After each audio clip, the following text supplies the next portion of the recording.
The night was heavy with silence. Torches flickered in the distance. Footsteps moved quietly through the olive trees. And at the front of the crowd walked a man who once followed Jesus. His name was Judas. But here is the question that has troubled minds for centuries. Why would a man who walked with Jesus, who heard his voice, who saw the miracles, who witnessed the dead rise, why would that man become the one who betrayed him? Was Judas always evil? Or did something slowly grow inside his heart? Something darker, something hidden, something that no one noticed until it was too late? Because the truth is far more human and far more disturbing. Judas did not begin as a traitor. He began as a believer. Long before the betrayal, long before the kiss in the garden, Judas was simply one of the 12, one of the chosen. When Jesus first called his disciples, people left everything behind. Fishermen dropped their nets. Tax collectors abandoned their booths. Ordinary men stepped away from ordinary lives to follow a man they believed was the Messiah. Judas was among them. Imagine that moment, the excitement, the expectation. Israel had waited for centuries for the promised deliverer, a king who would restore the nation, a ruler who would break the oppression of Rome, someone who would raise Israel to glory again.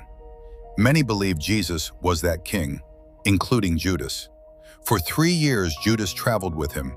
He watched blind eyes open. He saw demons flee at a word. He saw crowds fed with just a few loaves and fish. Everywhere Jesus went, people followed. Thousands gathered on hillsides to hear him speak.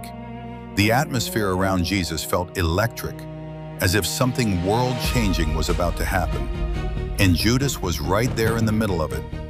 But something about Judas's role in the group is often overlooked. He was the treasurer, the keeper of the money.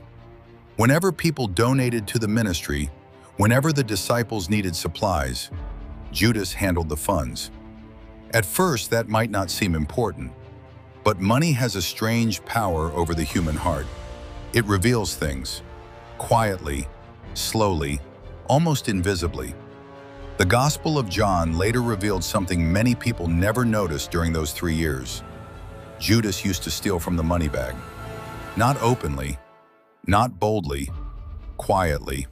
A coin here, a small amount there, just enough that no one would notice. Perhaps at first it felt harmless, just a small compromise, just something temporary. But small compromises have a way of growing. And the strange thing about darkness in the heart is that it rarely arrives suddenly. It spreads gradually, like a shadow stretching across the ground at sunset. While the other disciples were listening to Jesus speak about humility, sacrifice, and serving others, Judas was slowly developing a different relationship with power. Because many followers of Jesus believed something very specific about the future. They believed Jesus would soon establish his kingdom, a political kingdom, a visible throne. And when that happened, those closest to him would rise to positions of authority. Imagine being one of the 12 men closest to the future king of Israel. That thought alone could stir ambition, power, influence, prestige. And perhaps somewhere deep in Judas's heart, those dreams began to grow. But Jesus kept saying things that confused everyone. Instead of talking about overthrowing Rome, he talked about loving enemies. Instead of speaking about conquering nations, he talked about serving others. Instead of preparing an army, he spoke about suffering. Again and again, Jesus described a future that sounded nothing like the kingdom people expected. The Son of Man must suffer many things. The Son of Man will be rejected. The Son of Man will be killed. Those words didn't fit the vision many followers had imagined. A suffering Messiah made no sense. And this is where the tension in Judas's heart may have begun to grow. Because hope, when it begins to collapse, can turn into disappointment. And disappointment, when it sits in the heart long enough, can slowly transform into resentment. The crowd still followed Jesus. The miracles still happened. But the path Jesus described was becoming stranger and stranger. Then one day something happened that revealed more about Judas than almost any other moment. They were in Bethany. A woman entered the house carrying an alabaster jar filled with extremely expensive perfume. Without hesitation, she broke the jar and poured the perfume over Jesus. The fragrance filled the room. But before anyone could fully process the moment, Judas spoke. His voice carried sharp criticism. Why wasn't this perfume sold and the money given to the poor? On the surface, his question sounded noble. It sounded compassionate, responsible, but the gospel quietly reveals the truth behind his words. Judas didn't care about the poor, he cared about the money. Because if the perfume had been sold, the money would have passed through the hands of the treasurer, his hands. In that moment, something inside Judas may have snapped. Because Jesus defended the woman, she has done a beautiful thing to me. In other words, Jesus approved of what Judas had just condemned. The rebuke may have felt humiliating, and pride, when wounded, can grow dangerous roots. But the deeper issue may have been something else entirely. Judas was watching his expectations crumble. Instead of moving toward power, Jesus kept moving toward sacrifice. Instead of rising against Rome, Jesus spoke more and more about death. And then came the moment that may have pushed Judas past the point of no return. The religious leaders in Jerusalem were already looking for a way to arrest Jesus. They feared the crowds. They feared the influence he had over the people. But arresting him publicly could spark a riot. They needed an insider, someone who knew Jesus' movements, someone who could lead them to him quietly. And that's when Judas made his decision. He went to them, the chief priests, the enemies of the man he had followed for 3 years. Imagine that meeting, torches burning along the temple walls, whispers in dark corridors, and Judas standing before them. What are you willing to give me if I deliver him to you? The leaders exchanged glances.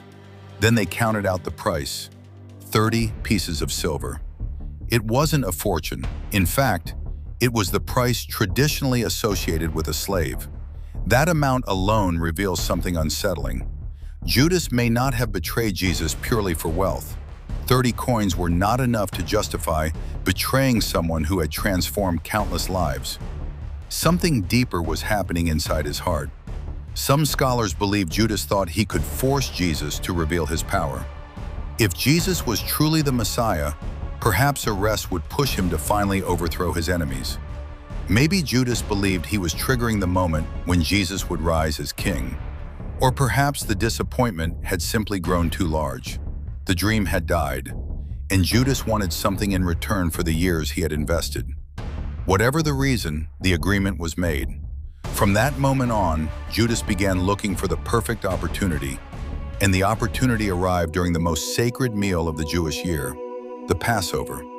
The disciples gathered with Jesus in an upper room. Candles flickered, bread was broken, wine was poured, but something about that evening felt different, heavier, as if a shadow was sitting quietly at the table.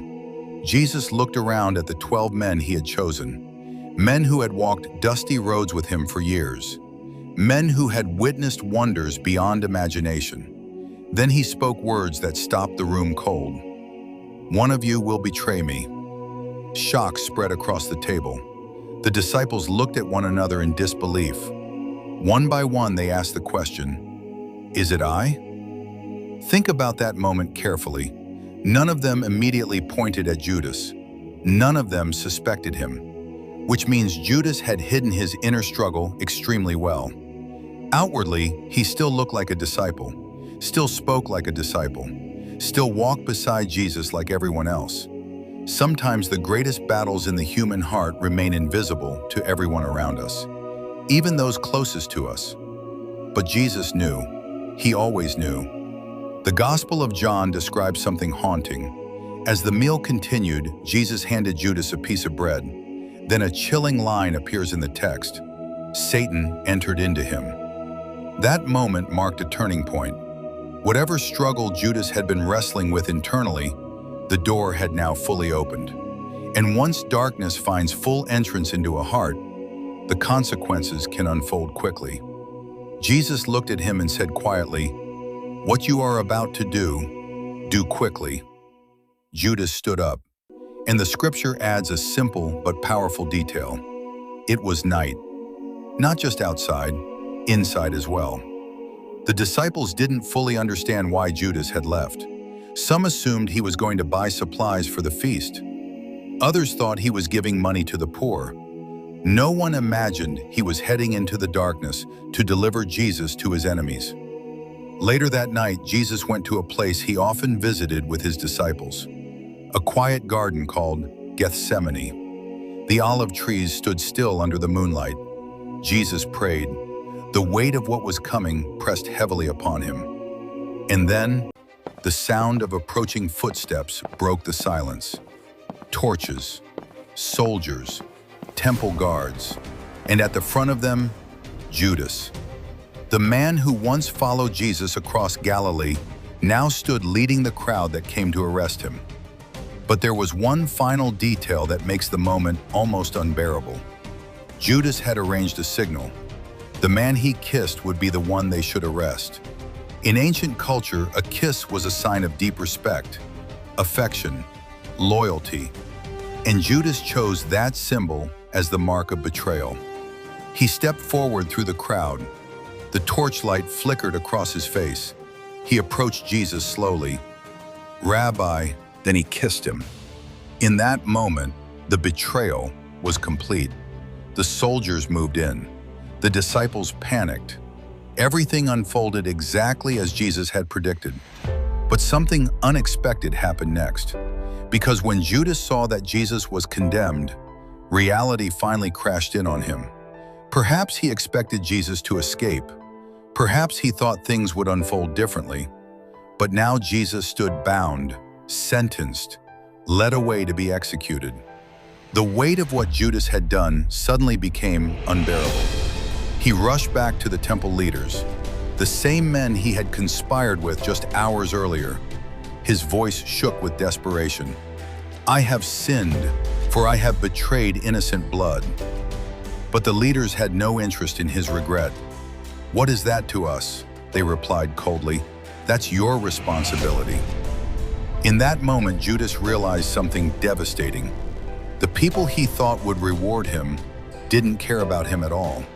The coins in his hands now felt like burning metal. He threw them into the temple. 30 pieces of silver clattered across the stone floor, the price of betrayal. And then Judas walked away, alone. No disciples beside him, no crowds, no purpose left, only the crushing weight of what he had done. And according to the gospel account, Judas went out and ended his life. The story ends in tragedy, but the deeper lesson of Judas's life is not simply about betrayal. It's about something far more personal. Judas walked closer to Jesus than most people who have ever lived. He heard teachings that transformed nations. He witnessed miracles that defied the laws of nature. Yet proximity to truth does not automatically transform the heart.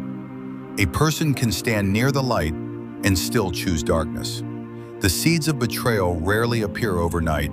They begin as small compromises, unchecked desires, hidden disappointments, unspoken resentment, things that quietly grow beneath the surface. And perhaps that is why the story of Judas still unsettles people today, because it forces a difficult question, not about Judas, but about the human heart itself. How does someone walk beside goodness and still drift toward darkness? How does someone witness truth, yet slowly turn away from it? The answer may lie in the quiet choices made long before the final act, choices no one else sees. Moments when ambition grows stronger than devotion. Moments when disappointment begins replacing trust. Moments when the voice of greed becomes louder than the voice of conscience. Judas's story is not only about the night he betrayed Jesus, it is about the path that led him there. A path built step by step, compromise by compromise, until the moment arrived when turning back felt impossible. Yet even in that dark story, another truth quietly appears. Jesus knew. From the beginning, he knew. And still he allowed Judas to walk beside him. Still he washed Judas's feet during the final supper.